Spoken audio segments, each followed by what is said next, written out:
Last Man est une aventure française née de l'imaginaire de Ballack, Vives et Sans-la-Ville, déjà reconnus dans le milieu de la BD. Leur série a été une véritable révélation auprès du public et la success story ne s'est pas arrêtée là. Une levée de fonds assez incroyable a été faite, ce qui a donné naissance à l'animé. Diffusé à une heure assez tardive, ça a tout de même rencontré le succès. Les réseaux sociaux ont explosé et les gens ont été conquis. À la hauteur du manga, l'animé Last Man offre un univers brillant, poussé par une musique très bien choisie. Ballack et Vives reviennent pour nous sur cette aventure et sur les points forts de la série. C'est parti.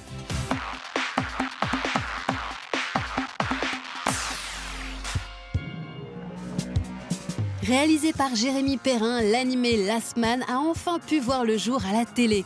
Avec 26 épisodes de 12 minutes, la série reprend les aventures du boxeur à grande gueule Richard Aldana, 10 ans avant ses mésaventures de la BD. Deux supports différents pour une seule et même grande histoire. On s'est beaucoup amusé effectivement à faire des allers-retours entre les personnages de la BD et de la série de manière complètement explicite parce que c'est super drôle de voir qui était Richard 10 ans avant la BD. Ça va être super marrant de voir le magnat de la presse et de la mafia, Milo Zotis, d'où il a démarré aussi.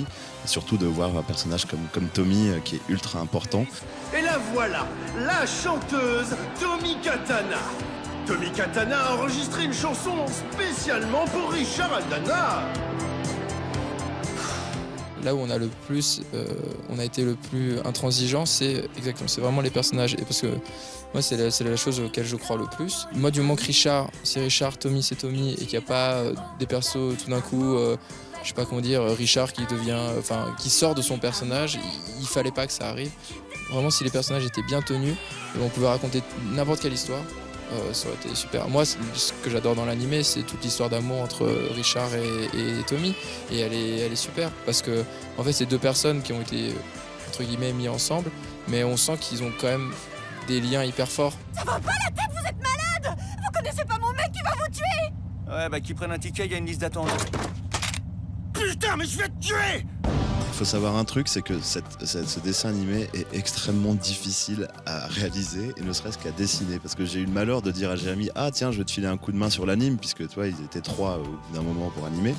C'est impossible ce truc. Il faut être un monstre du dessin pour dessiner ça, quoi. Et chaque animateur qui bosse là-dessus, il fallait que ça soit grosso modo un boss dans sa catégorie, quoi.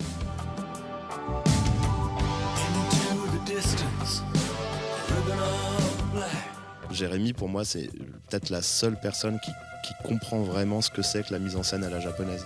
Cette intelligence de l'économie et qui donne un style extrêmement cinématographique. C'est-à-dire que tu compenses le fait que ça bouge pas par des plans sublimes, par des mouvements de caméra intelligents, voilà. Et tous ces trucs qui, pour moi, font vraiment un vrai bon réalisateur. C'est l'intelligence économique qui va au service de la narration.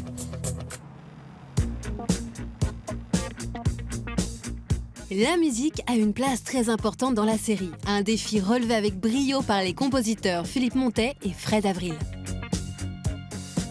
Last Man a une ambiance certes années 80, mais pas que, c'est-à-dire que les mecs sont extrêmement versatiles. On va aller de la ballade folk jusqu'à une espèce de mélange de chant grégorien avec de l'électro, en passant par du Can, de la musique moderne, voilà. Et c'est juste que les mecs ont une culture musicale incroyable et ils se baladent tranquillement d'un univers à l'autre.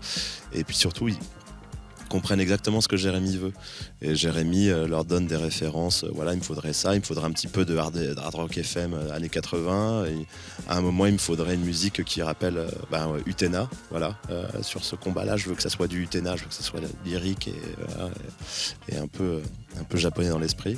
Et les mecs, ils te tapent ça comme ça. Et ils sont très très très forts. Grossier, violent, mais tellement intelligent, l'animé Last Man réussit habilement à se hisser au niveau de la BD. Une belle victoire pour l'animation française qui démontre une nouvelle fois qu'elle ne manque pas de talent.